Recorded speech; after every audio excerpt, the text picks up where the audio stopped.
Bab 10. Kembali ke asal, jiwa yang pulang.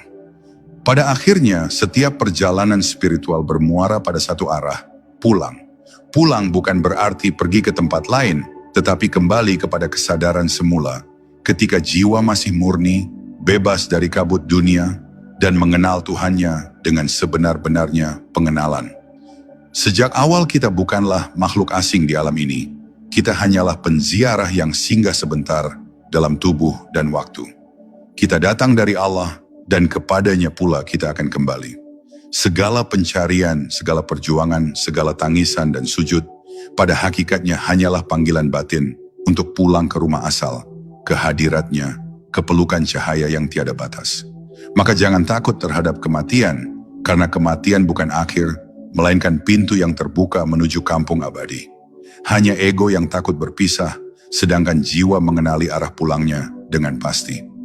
Dalam perjalanan kembali itu, manusia harus menanggalkan satu demi satu pakaian dunia yang menutupi jiwanya.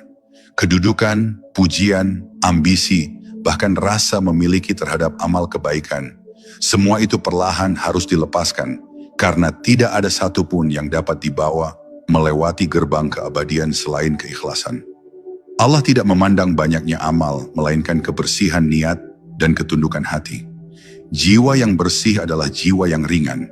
Ia tidak menolak kehendak Allah, tidak pula menggugat masa lalunya. Ia hanya berjalan dengan damai, seolah berkata, "Aku siap kembali, karena Engkaulah tujuan setiap langkahku."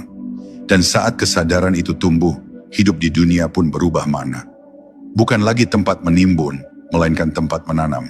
Bukan lagi ajang mengejar, melainkan kesempatan untuk mengenal. Kepulangan sejati bukan dimulai setelah tubuh terbaring, tapi saat hati sudah menyerah kepada Allah sepenuhnya. Ketika engkau tidak lagi berjuang melawan aliran takdir, melainkan mengalir bersama arus cintanya, disitulah engkau sebenarnya sudah mulai pulang. Dunia masih melihatmu berjalan, berbicara, tersenyum, bekerja seperti manusia biasa, tapi jiwamu telah berada di pangkuannya. Inilah keadaan para arif billah. Mereka hidup di dua dunia. Di bumi mereka menunaikan amanah, di langit mereka telah sampai.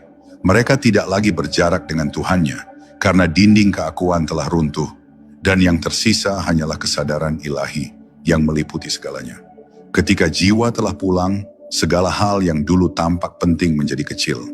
Amarah padam, keinginan melebur, dan cinta menjadi satu-satunya bahasa yang tersisa.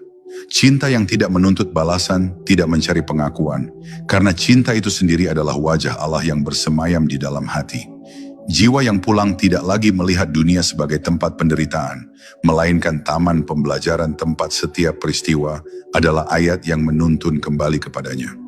Ia melihat kebaikan dalam setiap ujian, rahmat dalam setiap luka, dan keindahan dalam setiap perpisahan.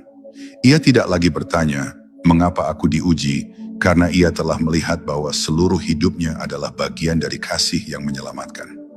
Dan ketika tiba, saatnya Allah memanggilmu untuk benar-benar kembali, tidak ada lagi ketakutan.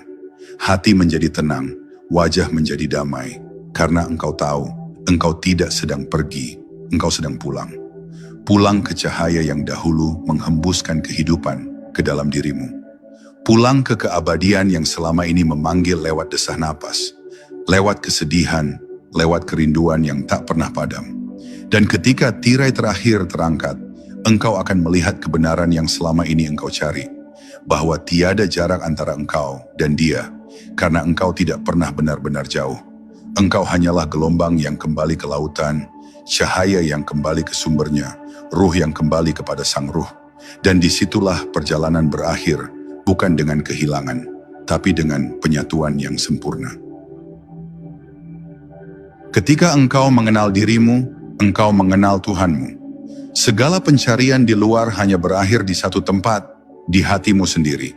Karena sesungguhnya, perjalanan pulang bukanlah menuju kemanapun, tapi kembali menjadi siapa dirimu sebelum dunia mengenal namamu.